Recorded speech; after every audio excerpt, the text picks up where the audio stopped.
जन्नत की पुकार में आपका स्वागत है। दिल्ली के मुख्यमंत्री अरविंद केजरीवाल ने भारत की स्वतंत्रता की 75वीं वर्षगांठ के उपलक्ष्य में राष्ट्रीय राजधानी में 500वां विशाल तिरंगा फहराया। इस मौके पर अरविंद केजरीवाल ने कहा कि सभी लोगों को भारत को विश्व का नंबर 1 देश बनाने का संकल्प करना चाहिए। केजरीवाल सरकार ने राष्ट्रीय राजधानी में 500 विशाल तिरंगे लगाने का वादा भी किया था। भारत माता की, भारत माता की, इनकलाब, इनकलाब, वंदे, वंदे। आजादी की 75वीं सालगिरह सभी देशवासियों को मुबारक हो। अभी जब हम इस तिरंगे को ऊपर चढ़ते हुए देख रहे थे, कितना शानदार दृश्य था। भगवान करे हमारा ये तिरंगा हमेशा हमेशा के लिए ऐसे ही बुलंदियों पे रहे और ऐसे ही लहराता रहे। और इस तिरंगे की आन बान शान के लिए अगर हमें अपनी जान भी न्यौछावर करनी पड़े तो छोटी बात होगी। 1 साल पहले हम लोगों ने प्रण लिया था कि दिल्ली के अंदर इतने तिरंगे लगाएंगे, इतने तिरंगे लगाएंगे कि अगर कोई दिल्ली वासी अपने घर से बाहर निकलेगा, सब्जी लेने निकलेगा, दूध लेने निकलेगा, दफ्तर के लिए निकलेगा, तो उसको कहीं ना कहीं एक तिरंगा जरूर दिखाई देना चाहिए। और जब तिरंगा दिखाई देता है, अभी क्या शानदार दृश्य नजर आ रहा है चारों तरफ। उधर पुल पे इतने लोग खड़े हैं तिरंगे ही तिरंगे लेके, उधर सामने पुल के नीचे लोग खड़े हैं तिरंगे ही तिरंगे लेके, सामने लोग खड़े हैं। क्या शानदार दृश्य। हमारा मकसद था कि लोग जब अपने घर से बाहर निकले, दिन में कम से कम 3 या 4 बार उनको तिरंगे के दर्शन हो जाएं।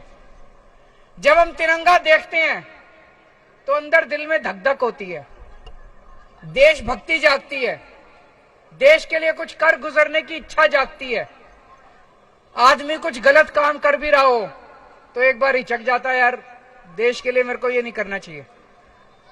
इस भावना से हमने शुरू किया और मुझे बड़ी खुशी है कि आज 500 तिरंगे पूरी दिल्ली में लग के तैयार हो चुके हैं।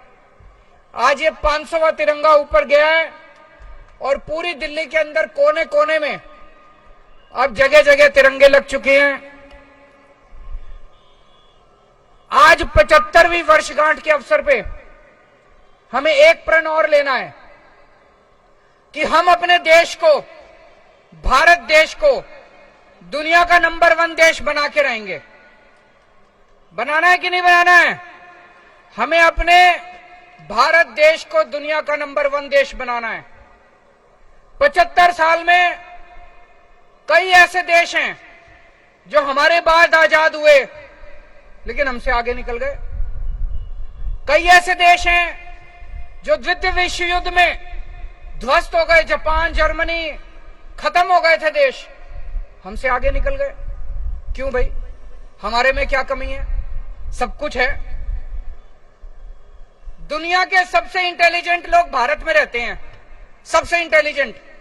सर्वे करा के देख लो, मैं बड़ी जिम्मेदारी के साथ कह रहा हूं, दुनिया के सबसे इंटेलिजेंट लोग भारत में रहते हैं, सबसे मेहनती लोग भारत में रहते हैं। फिर हम पीछे क्यों रह गए?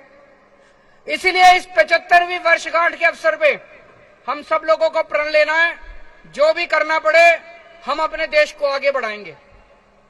कैसे बढ़ेगा देश आगे? हमारे देश के अंदर आज इतने बच्चे हैं, इतने सारे बच्चे हैं, उनको अच्छी शिक्षा नहीं मिलती। क्यों? गरीबों के बच्चे हैं। पूरे देश के अंदर कई ऐसे सरकारी स्कूल हैं जिनका बेड़ा गर्क है।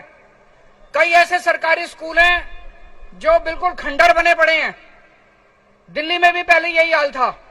दिल्ली में हमने सरकारी स्कूल अच्छे कर दिए, शानदार कर दिए। तो दिल्ली में हो सकता है तो पूरे देश में भी हो सकता है।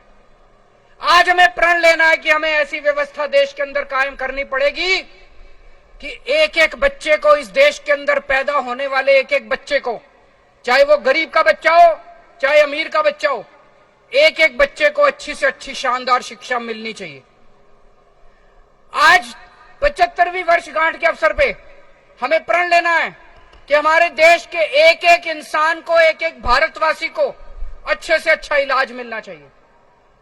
आज सरकारी अस्पताल में जाते हैं, दिल्ली के तो सरकारी अस्पताल हमने बहुत अच्छे कर दिए, बाकी देश भर में सरकारी डिस्पेंसरी हैं, सरकारी अस्पताल हैं, उनमें इलाज के नाम पे कुछ नहीं मिलता। हमें ऐसी व्यवस्था कायम करनी है कि देश के हर गरीब को या अमीर को अच्छे से अच्छा इलाज मिलना चाहिए। आज इतने लोग बेरोजगार घूम रहे हैं, बेरोजगारी बढ़ती जा रही है। जब तक हम अपने हर युवा की एनर्जी का इस्तेमाल नहीं करेंगे, हर युवा को अच्छा रोजगार नहीं दिला पाएंगे, तब तक देश आगे नहीं बढ़ सकता। आज 75वीं वर्षगांठ के अवसर पे हमें ये सारे प्रण लेने हैं। लेकिन मेरे को दुख होता है, कुछ लोग आजकल कह रहे हैं कि ये गरीबों को जो कुछ फ्री शिक्षा मिल रही है ये बंद होनी चाहिए। मैं सोच रहा था, एक बेचारा रिक्शे वाला, एक बेचारा मजदूर, एक बेचारा ड्राइवर, एक गरीब आदमी, वो बेचारा इतना भी नहीं कमा पाता कि 2 टाइम की रोटी खा ले। अगर हमने सरकारी स्कूल बंद कर दिए देश में, अगर हमने सरकारी स्कूलों में भी फीस लगा दी, कह रहे हैं गरीबों को फ्री भी, मेरे को तो ये समझ नहीं आता ये फ्री भी होती क्या है। अंग्रेजी में बोलते हैं फ्री भी, कहते हैं फ्री की रेवड़ी, कहते हैं ये नहीं मिलनी चाहिए। गरीबों को फ्री शिक्षा नहीं मिलनी चाहिए, या तो सरकारी स्कूल बंद कर दिए जाएं और या फिर सरकारी स्कूलों में फीस लगा दी जाए। फिर गरीब बच्चे कहां जाएंगे अगर सरकारी स्कूलों में फीस लगा दोगे तो?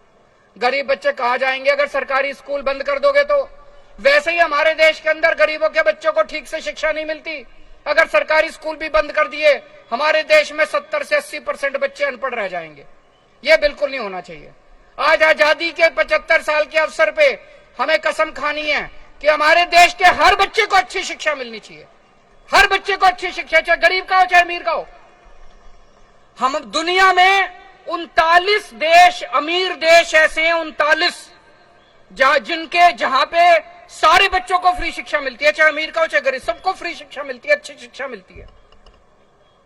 वो अमीर देश कैसे बने? वो इसीलिए बने क्योंकि उन्होंने अपने बच्चों को अच्छी शिक्षा दी। और हम कह रहे हैं हम अपने बच्चों की शिक्षा बंद कर देंगे, सरकारी स्कूल बंद कर देंगे, पैसे लेंगे बच्चों को पढ़ाने के। ये क्या बात हुई? अब ये बात चल रही है कि सारे सरकारी अस्पताल बंद कर देने चाहिए, दवाइयों के पैसे लेने चाहिए, गरीबों से इलाज के पैसे लेने चाहिए। एक बेचारा गरीब आदमी अगर उसके घर में कोई सीरियस बीमारी हो गई, वो तो इलाज ही नहीं करा पाएगा, प्राइवेट अस्पतालों में कहां घूमेगा वो? तो ये नहीं होना चाहिए। हमारे देश में हर भारतवासी को इस देश में अगर पैदा हो, उसके बच्चे को अच्छी शिक्षा का फंडामेंटल राइट होना चाहिए, उसके घर के लोगों को इलाज का फंडामेंटल राइट होना चाहिए, रोजगार का फंडामेंटल राइट होना चाहिए। ये इसको फ्री भी और फ्री की रेवड़ियां नहीं कहना चाहिए। हम सब लोगों को मिलकर आज प्रण लेना पड़ेगा कि 75 साल बीत गए, अब और नहीं बर्दाश्त करेंगे। अब तो भारत को दुनिया का नंबर 1 देश बना के रहेंगे। भारत माता की इनकलाब। अगर आपने हमारा अभी तक चैनल सब्सक्राइब नहीं किया है तो कृपया चैनल सब्सक्राइब कर लें, लाइक करें, शेयर करें, कमेंट करें। तो मिलते हैं फिर किसी और खबरों के साथ। नमस्कार।